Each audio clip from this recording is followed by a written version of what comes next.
പിടിച്ചു നിൽക്കാനുള്ള എല്ലാ വഴികളും ഞാൻ നോക്കി. എല്ലാ പ്രതീക്ഷകളും അവസാനിച്ചു. എന്ത് ശാപമാണെന്നറിയില്ല.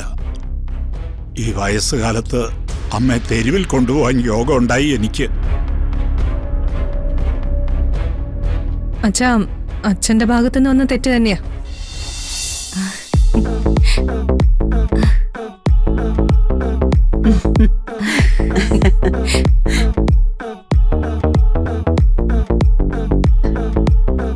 ഇതെന്ത് കോലം അമ്മേ?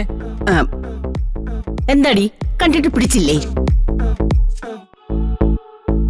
എടി സുകുമാരി ഇങ്ങനെയൊക്കെയാ ഇനി നടക്കാൻ പോകുന്നേ.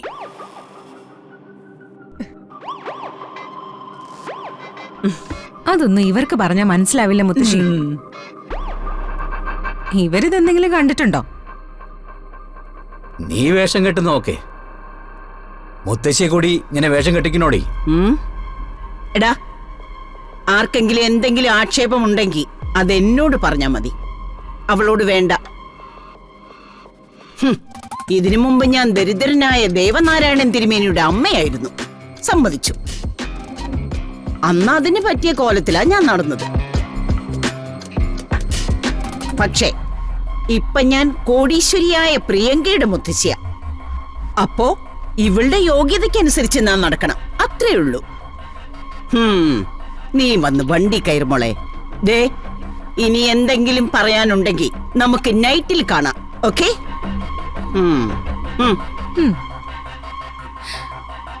ഇനി പല മാറ്റങ്ങളും രണ്ടുപേരും കാണാൻ കിടക്കുന്നതേ ഉള്ളൂ.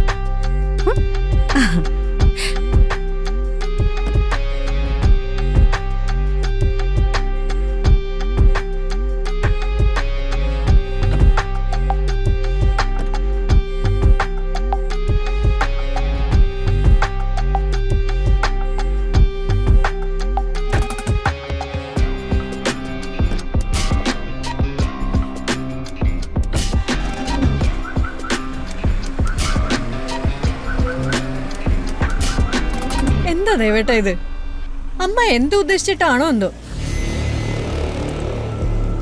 പണം കയ്യിൽ വന്നാൽ ആളുകൾ മാറുന്നു കേട്ടിട്ടുണ്ട്, മാറുന്നു കണ്ടിട്ടുമുണ്ട്. പക്ഷെ ഇതുപോലൊരു കോലം കെട്ടിൽ ആദ്യമായിട്ടാ. അമ്മ കാരണം നാട്ടുകാരുടെ മുഖത്ത് നോക്കാൻ പറ്റാത്ത അവസ്ഥയായിട്ട് കുറെ കാലമായി. അമ്മയുടെ ഭാഗത്തുനിന്ന് അവർക്ക് പുതുതായിട്ട് എന്തെങ്കിലും ഇട്ടു കൊടുക്കണ്ടേ, എന്നോട് ചോദ്യം ചോദിച്ച് പെരുപ്പിക്കാൻ? ഈശ്വര, എന്തൊക്കെ കാണണം. കലികാലം അല്ലാതെന്താ?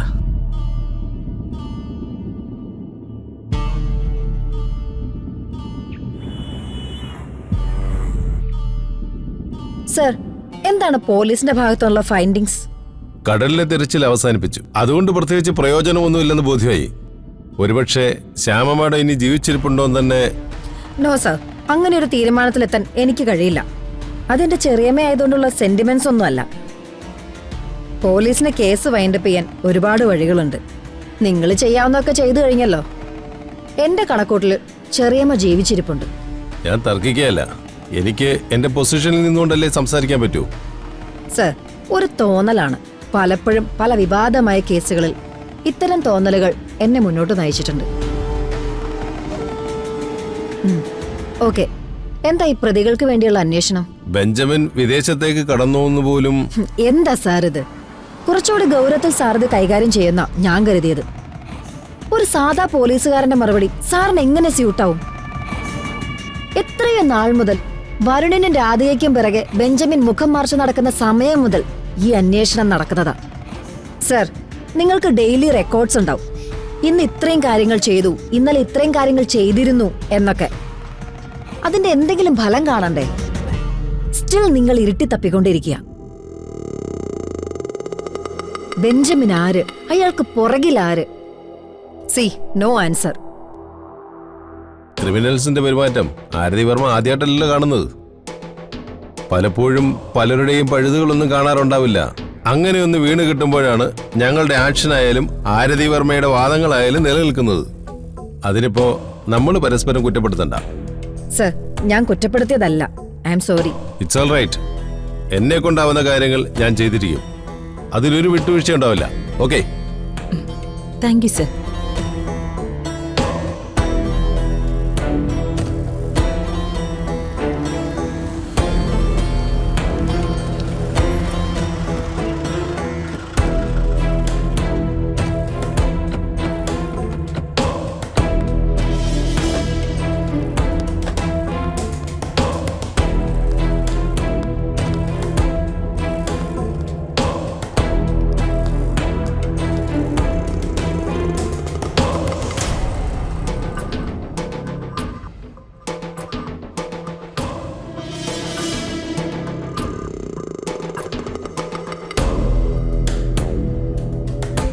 ഇന്നലെ ഞാൻ നിങ്ങളോടൊക്കെ പറഞ്ഞില്ലെന്നേ ഉള്ളൂ. ഇത്രയും വേദനിപ്പിക്കുന്ന ഒരു കാര്യം എങ്ങനെ പറയണമെന്ന് എനിക്കറിയില്ലായിരുന്നു.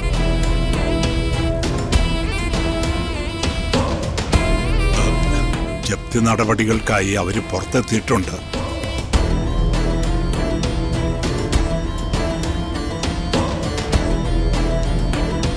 അച്ഛാ, ഞാൻ ഒരു രൂപയും സംസാരിക്കട്ടെ? ഒരുപക്ഷെ നടക്കില്ല വരുൺ. ഇനി അങ്ങനെ ഒരു പ്രതീക്ഷ വേണ്ട.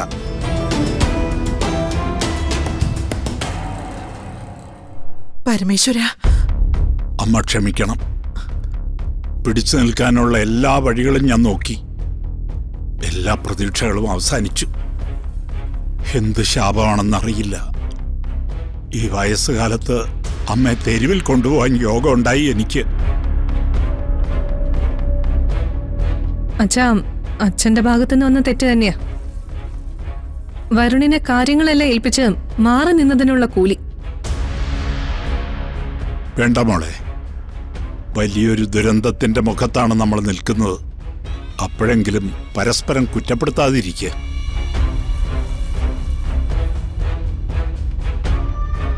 നമ്മളിനി എങ്ങോട്ട് പോവാടാ? അങ്ങനെ തെരുവിലായി പോവുമൊന്നുമില്ല അമ്മേ. എവിടെയെങ്കിലും എന്തെങ്കിലും ഒരു മാർഗം ഉണ്ടാവും. നമുക്ക് നോക്കാം.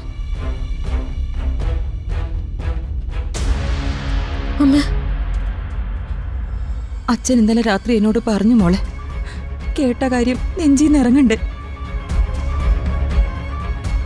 എന്തൊക്കെ എടുക്കാൻ അവരനുവദിക്കുമെന്നറിയില്ല. അവരനുവദിക്കുന്നത് മാത്രം എടുത്താൽ മതി.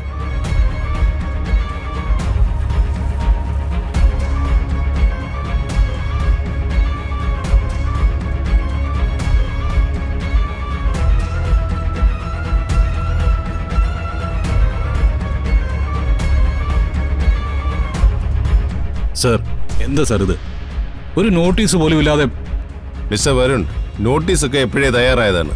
കണിമംഗലത്തിന്റെ ഉമ്മറത്ത് അങ്ങനെ ഒരു നോട്ടീസ് വരരുതെന്ന് പരമേശ്വര സാറിന്റെ താല്പര്യമായിരുന്നു. പേഴ്സണലി എനിക്കും അത് ഇഷ്ടമായിരുന്നില്ല. അനുവദിക്കാവുന്ന സമയം മുഴുവൻ അനുവദിച്ചു. ഇതിപ്പോ എനിക്കൊന്നും ചെയ്യാൻ പറ്റാത്ത അവസ്ഥയാണ്. സർ, നിങ്ങൾ നടപടികൾ ആരംഭിച്ചോളൂ. താൻ ഇവർക്ക് തടസ്സം ഉണ്ടാക്കരുത്. ഞാൻ ഇവരെ തടയോ ബഹളം വയ്ക്കോ ഒന്നും ചെയ്തില്ലോ സാർ. പിന്നെന്താ?